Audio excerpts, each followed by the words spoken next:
मनावर नगर पालिका इन दिनों सुर्खियों में आ गई है। यहाँ के सीएमओ और नेताओं ठेकेदारों के बीच भुगतान को लेकर हुए विवाद के बाद सीएमओ ने अपने अधिकार 3 कर्मचारियों को सौंप दिए हैं। मनावर नगरपालिका क्षेत्र में किए गए निर्माण और अन्य कार्यों का भुगतान नहीं होने से नगरपालिका अध्यक्ष संगीता पाटीदार, उनके पति शिवराम पाटीदार, पार्षद और ठेकेदार मिलकर सीएमओ प्रदीप शर्मा पर भुगतान करने का दबाव बना रहे थे। लेकिन नगरपालिका सीएमओ ने नियम विरुद्ध भुगतान न करते हुए अपने वित्तीय अधिकार 3 कर्मचारियों को सौंपा।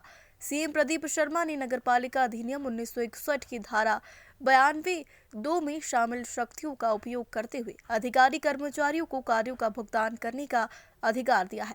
नगरपालिका उपयंत्री ऋतुराज साकले को निर्माण विभाग जेसीबी और मुरुम काम के लिए राशि 1 लाख रुपए, दिनेश चौहान को स्वच्छता विभाग जल प्रदाय शाखा के लिए 75,000 रुपए और सुदामा चौहान को राजस्व विभाग के कार्यों के लिए 75,000 तक की राशि जारी करने का अधिकार दिया।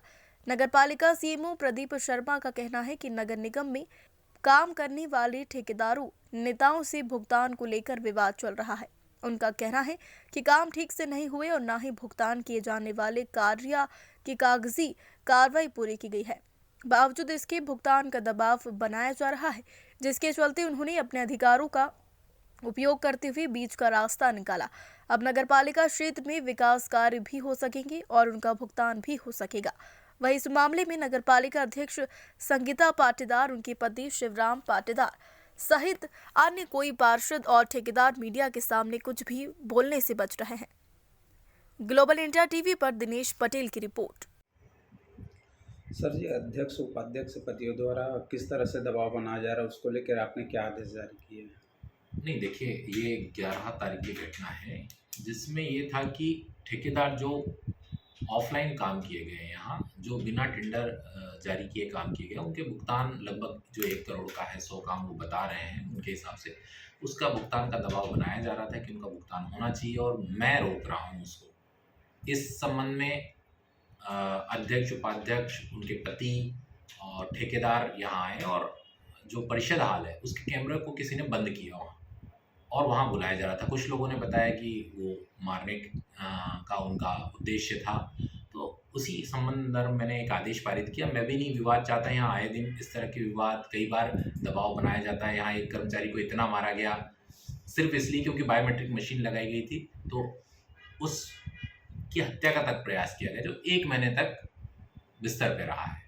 तो ऐसे संबंध में मैंने एक रास्ता निकाला है कि भाई, अगर किसी को लगता है कि मेरे द्वारा कोई भुगतान रोका जा रहा है, तो हमने जो वित्तीय शक्तियां हैं वो विभाग प्रमुखों को दे दी है, साथ में उसमें शायद लगाई कि वो अध्यक्ष महोदय के निर्देशन में कार्य करेंगे। इसी कोई और घटना पहले भी घट चुकी है आपके साथ? हाँ, इसके पहले आप देखिए कि एक बार मेरे कार्यालय की कुर्सी फाड़ दी गई, उसमें नींबू मिर्च भर दिए गए। मेरे घर में कुछ लोग घुस आए थे, वहाँ पर कुछ तांत्रिक वांत्रिक क्रिया करके चले गए थे। इसके पहले भी न्यूज़पेपर में आया था। इस संबंध में मैंने पत्र भी लिखा था। अपनी सुरक्षा के लिए मैंने एसपी साहब को भी पत्र लिखा था उस समय भी। इसी आए दिन घटना घटती है, तो आपने अभी कुछ उसके लिए कोई नया कोई शिकायत दर्ज कराई क्या? नहीं, शिकायत दर्ज कराने का तो इसमें कोई सवाल नहीं है, क्योंकि ऐसी कोई घटना नहीं हुई। लेकिन ये सब अंदेशा है, और जो इस बात से पुष्टि होती है, भाई अगर आपको सिर्फ बात करनी थी तो कैमरा क्यों बंद किया? वो रिकॉर्डिंग में आ जाएगा, उसकी रिकॉर्डिंग हम निकलवा रहे हैं।